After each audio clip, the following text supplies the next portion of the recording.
সাকিব আল হাসান বিশ্ব ক্রিকেটের অনেক বড় একটা নাম, সর্বকালের সর্বশ্রেষ্ঠ একজন ক্রিকেটারও বটে। রহস্যময় এক চরিত্র, বিতর্ক তার পিছুটান কখনোই ছাড়ে না। রাজনীতিতে যোগ দিয়ে সেটা যেন আরো বহু গুণে বাড়িয়ে দিয়েছেন তিনি। কিন্তু সাকিব আল হাসান তিনি রয়েছেন অনর, ছুড়েছেন ওপেন চ্যালেঞ্জও। বলছিলাম বাংলাদেশের প্রাণ, বাংলাদেশের জান সাকিব আল হাসানের কথা। দেশে আসতে চেয়েও আসতে পারেননি তিনি। বর্তমানে আমেরিকাতে পরিবারের সাথে কোয়ালিটির সময় কাটাচ্ছেন। এরই মাঝে সম্প্রতি ডেইলি সানে দিয়েছেন এক ইন্টারভিউ, যেখানে তাকে দেখা যাচ্ছে স্পষ্টভাষী, স্পষ্টবাদী এক সাকিব আল হাসানকে। আনটোল্ড স্টোরি উইথ শ্রাবণ্যতে আজ কথা হবে সাকিব আল হাসানের এই ইন্টারভিউ নিয়ে। প্রথমেই যে প্রসঙ্গ সেটি হচ্ছে রাজনীতি।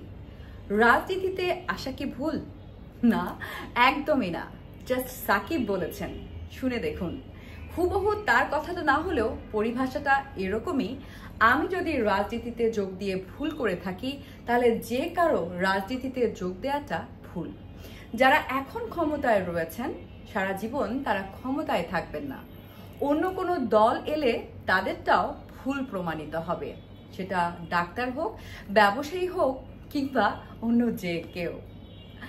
কি মনে হয়েছে, সাকিব সত্যিটাই বলেছেন, বাস্তবতাটাই তুলে ধরেছেন, তাই না? আরো রয়েছে চমক। শুধু খেলার মাঠে নয়, খেলার মাঠের বাইরেও সাকিব আল হাসান ভীষণ রকমের আত্মবিশ্বাসী। তিনি বলেছেন, আমি যদি মাগুরায় নির্বাচনে দাঁড়াই, আমি এখনো জিতবো। আমার সেই বিশ্বাস আছে।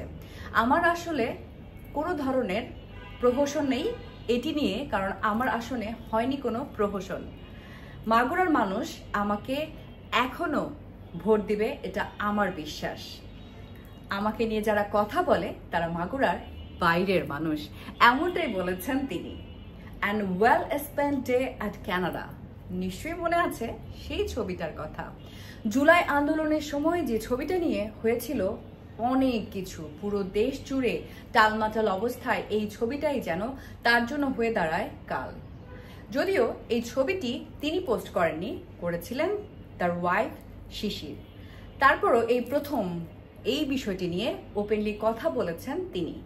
তিনি বলেছেন, কানাডায় তখন আমি খেলছিলাম, আমাদের সেই ভ্রমণ পূর্ব পরিকল্পনা ছিল। তারপরও এই পোস্টটি যদিও আমি করিনি, কিন্তু এর দায়ভার আমি নিচ্ছি। এটা ঠিক হয়নি, আরো সচেতন হওয়া দরকার ছিল। এই হলেন সাকিব আল হাসান। ভুল করেও ভুলকে স্বীকার করতে জানেন তিনি। সবচেয়ে মজা হচ্ছে তার শেয়ার বাজার নিয়ে। সেখানে তাকে অলরেডি জরিমানাও দিতে হয়েছে। তিনি সেটা নিয়েও কথা বলেছেন, শেয়ার বাজারে আমি কোনো দুর্নীতি করিনি। এটার প্রমাণ যদি কেউ দিতে পারে, তাহলে আমার জীবনে যা আছে সবকিছু দিয়ে দিব। আমি এর মাধ্যমে বলতে চাই যে সত্যটা সবাই জানুক। আমি তদন্তে সহায়তা করতে চাই, কিন্তু তার জন্য আমাকে দিতে হবে নিরাপত্তা। এই হচ্ছে সাকিব আল হাসান। তিনি আসলে অনেক কিছু নিয়ে কথা বলেছেন এই ইন্টারভিউতে। কাঁকড়া ব্যবসা নিয়েও কথা বলেছেন, যে কাঁকড়া ব্যবসাতে তার ভাগ হচ্ছে 35%। করোনা ভাইরাসের সময় যখন অনেক ক্ষতি হয়ে যায় এই ব্যবসায়, সব দোষ তার ঘাড়ে এসে পড়ে, অথচ অন্য পার্টনারদের কোনো খবরই নাই। সাকিব আল হাসান যেন মন খুলে কথা বলেছেন, আরো অনেক ওপেন চ্যালেঞ্জও দিয়েছেন। এই চ্যালেঞ্জগুলো অবশ্যই প্রমাণ করার সুযোগ তিনি পেতেই পারেন। তারপরও ক্রিকেটই তার কাছে শেষ ভালোবাসা, ক্রিকেটই সবসময় তার কাছে এগিয়ে রয়েছে। তিনি এটা নিয়েও বলেছেন, তিনি আসলে আরো 1-2 বছর দেশের হয়ে ক্রিকেটকে সার্ভিস দিতে চান।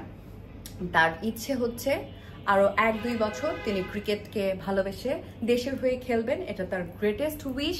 দেশের মাটিতে বিদায় জানাবেন ক্রিকেটকে। কি মনে হয়, ফিরতে পারবেন তিনি? সেটা সময়ই বলে দেবে। আমি শ্রাবণ্য তৌহিদা এই মুহূর্তে বিদায় নিচ্ছি। আনটোল্ড স্টোরি উইথ শ্রাবণ্যতে এরকম আরো অনেক গল্প নিয়ে হাজির হব। Till then, stay good, stay healthy.